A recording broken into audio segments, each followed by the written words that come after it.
Informasi selanjutnya, setiap tahun jumlah lulusan baru dari sekolah menengah atas sampai dengan jenjang perguruan tinggi terus meningkat. Namun sayangnya jumlah lowongan pekerjaan lebih sedikit jika dibandingkan dengan jumlah lulusan. Akibatnya pameran lowongan pekerjaan dan perusahaan yang membuka lowongan kerja selalu dibanjiri antrean pelamar kerja.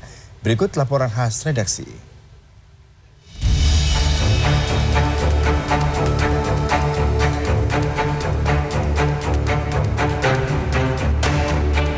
Antre mencari pekerjaan. Pemandangan yang jamak terjadi selepas momen kelulusan sekolah maupun perguruan tinggi atau setiap pertengahan tahun. Di Serang, Banten pada Senin, ribuan warga mengajukan surat kuning atau surat penanda mencari pekerjaan untuk melengkapi berkas lamaran pekerjaan.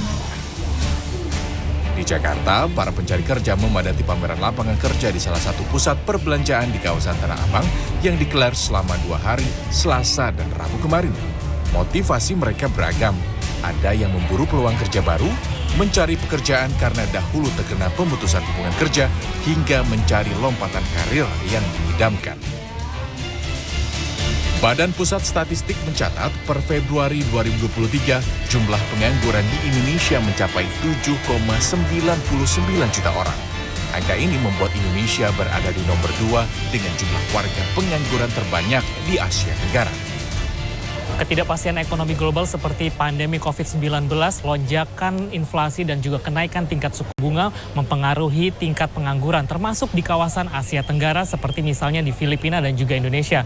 Dana Moneter Internasional atau IMF menempatkan Filipina menjadi negara dengan peringkat pertama tingkat pengangguran tertinggi di kawasan Asia Tenggara dengan 5,4%.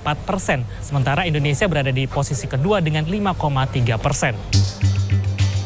Jumlah angkatan kerja yang terus meningkat tidak dibarengi dengan ketersediaan lowongan pekerjaan yang tersedia.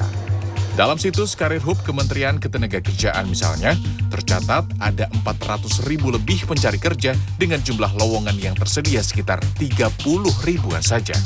Maka bisa diartikan 11 orang memperebutkan 1 lowongan pekerjaan.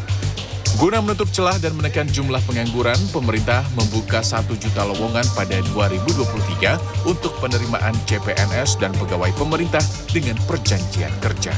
Sekarang yang dilakukan pemerintah, saya lihat itu membuka lowongan di pegawai negeri cukup banyak, ya kan?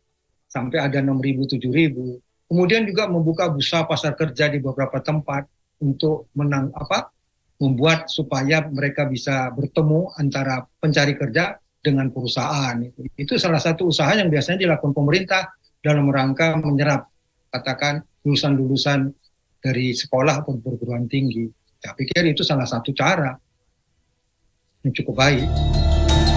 Sementara dari sisi pelamar, kesempatan untuk mendapat pekerjaan yang sesuai akan lebih besar jika pencari kerja memiliki kemampuan dan menguasai skill yang dibutuhkan dunia usaha. Selain itu, perlu mengenal potensi diri serta menganalisis kemampuan dari bidang keahlian dan pastikan bahwa pekerjaan yang menjadi target adalah pekerjaan yang disukai. Dan terakhir, pemburu kerja harus menampilkan profil semenarik mungkin sebagai kandidat pelamar kerja dengan melampirkan daftar riwayat hidup yang terbaik. Tim Liputan CNN Indonesia.